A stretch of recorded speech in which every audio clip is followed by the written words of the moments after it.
जय श्री राम। आपने देखा होगा कि 22 जनवरी को अयोध्या में एक भव्य राम मंदिर बना है और वहाँ पर राम भगवान की मूर्ति की प्राण प्रतिष्ठा हुई है। आप देखेंगे जो मंदिर है वो बहुत सुंदर, अति सुंदर और अति भव्य है। और जो भगवान की मूर्ति है वो बहुत ही प्यारी और बहुत मनोहारी है। और यह आप कह सकते हैं कि सारे सनातनियों के लिए, विश्व भर के सनातनियों के लिए यह एक बहुत ही गौरवपूर्ण और हर्षोल्लास का समय है, क्योंकि हमारे रामलला एक लंबे संघर्ष के बाद और बहुत सारे बलिदान के बाद वापस अयोध्या आए हैं। 550 वर्षों के बाद आए हैं।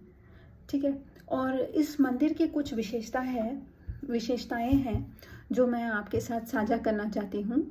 पहला तो यह है कि यह मंदिर हमारी प्राचीन वास्तुकला जो है उसके अनुसरण से बनाई गई है। यहाँ पर किसी सीमेंट या किसी भी बॉन्डिंग मटेरियल का प्रयोग नहीं किया गया है। पत्थरों को इस प्रकार इंटरलॉक किया गया है कि युगों युगों तक यह मंदिर खड़ा रहे। फिर दूसरी विशेष बात इस मंदिर की यह है कि अगर आप मंदिर का आकार देखेंगे बाय एरियल व्यू, तो वो मनुष्य के शरीर के रूप में है।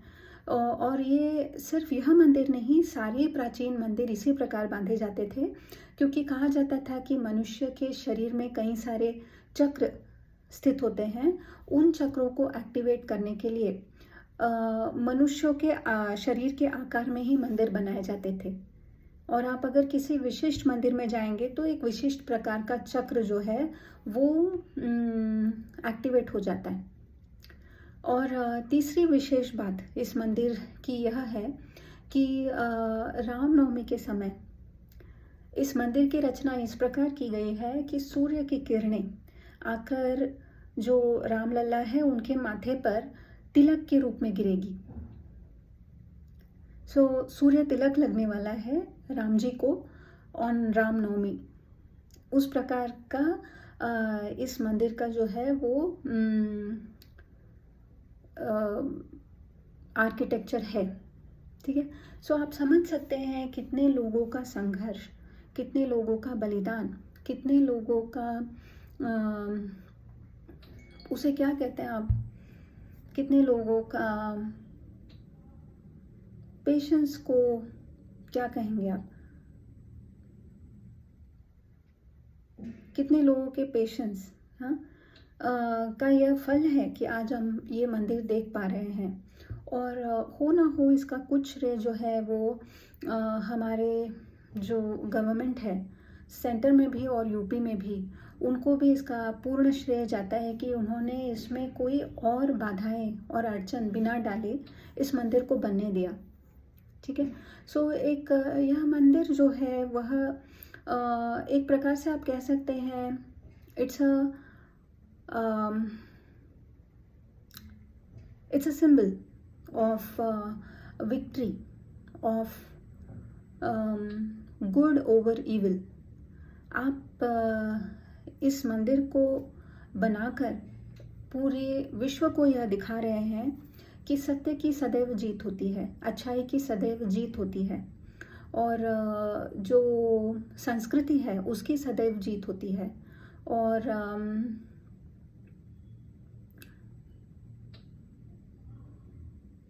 यह मंदिर उसी का एक सिंबल है, आप देखेंगे तो।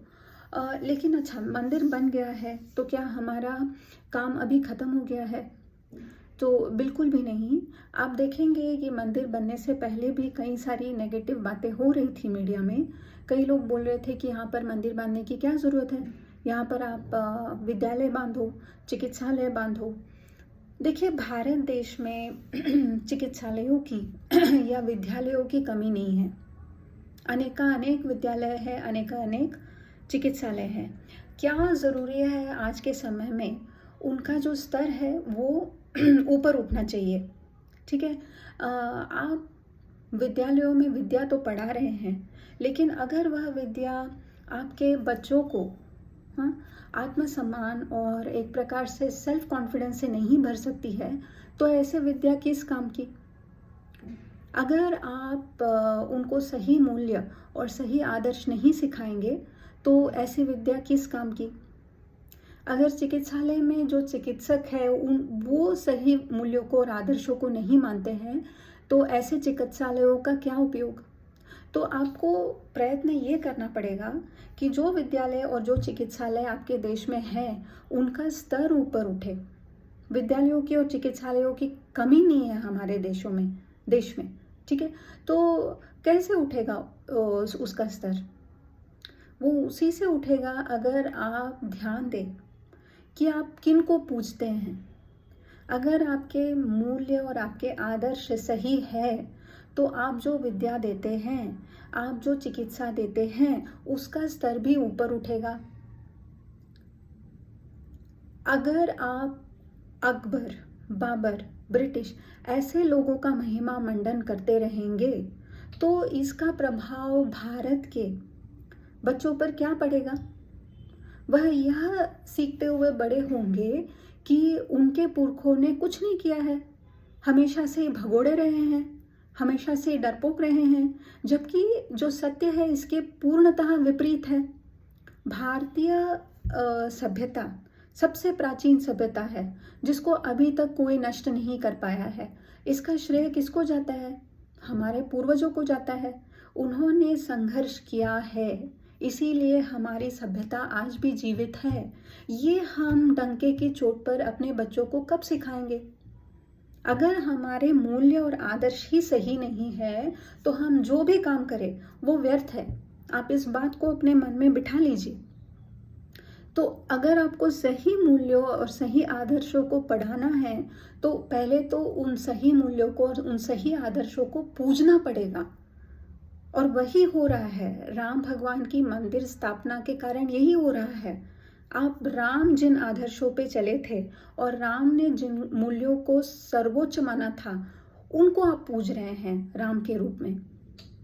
अगर आपके मूल्य और आदर्श सही होंगे तो कोई आपके देश को, आपकी संस्कृति को विश्व गुरु बनने से नहीं रोक सकता है। इसके लिए बहुत ज़रूरी है कि जो आक्रांता थे, जो बलात्कारी थे, जो लुटेरे थे, उनका महिमा मंडन इस देश में ना हो। आप समझ रहे हैं। लेकिन कुछ है जो ये आक्रांताओं का या लुटेरों का या बलात्कारियों का समर्थन करते हैं और उनके मुंह से आप विचित्र बातें सुनेंगे। जैसे मैंने कल ही एक वीडियो में देखा था कि ओवैसी जो है वो बोल रहा है कि हम आने वाली नस्लों को बताएंगे कि यह मंदिर मस्जिद तोड़ के बनाई गई है। पहली बात, वह व्यक्ति सर से पांव तक वो कम्युनल है, ठीक है। I don't know what is his job in a secular setup. How can he even project himself as a neta. वो जब हमेशा हर वक्त वो सिर्फ माइनॉरिटी राइट्स की ही बात कर सकता है, उसको उसके परे कुछ नज़र नहीं आता। यह भारत समान डेमोक्रेटिक देश में कर क्या रहा है ऐसा व्यक्ति नेता के पद पर। और दूसरी बात, यह झूठ फैला रहा है। झूठ यह है कि मंदिर जो है वो मस्जिद तोड़कर नहीं बनाई गई है। मस्जिद जो है वो मंदिर तोड़कर बनाई गई थी, जिस अपराध को सही किया गया है। एक घोर अपराध हुआ था हिंदुओं के अगेंस्ट, उसको आज सही किया गया है। और यह व्यक्ति इतना धूर्त है कि ये सच्चाई नहीं बताना चाहता।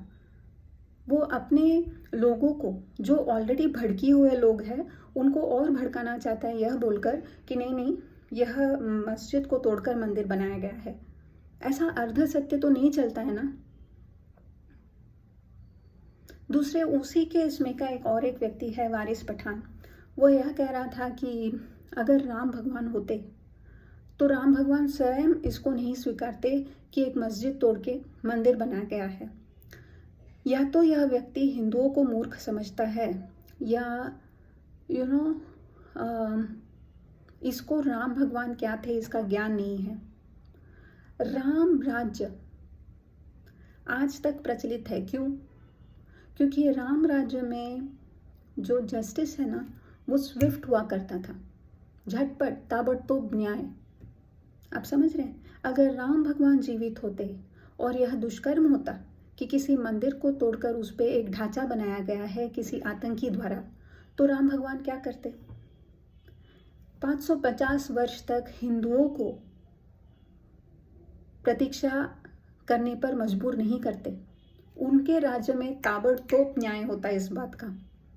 लेकिन राम भगवान believes in giving justice and giving it in a right way. He likes his record straight.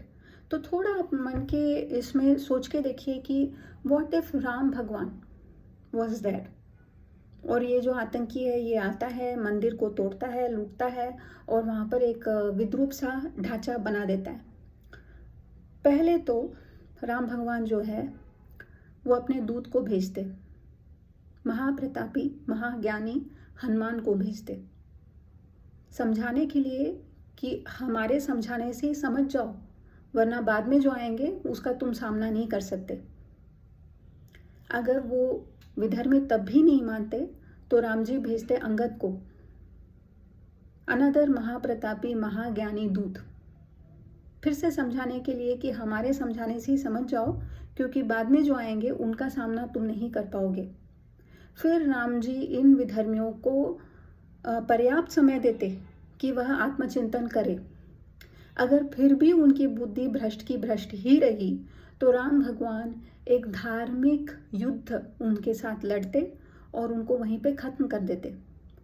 फिर ये जो ढांचा है ना, इस विद्रूप से ढांचे को गिराकर वहां पर भव्य मंदिर खड़ा कर देते।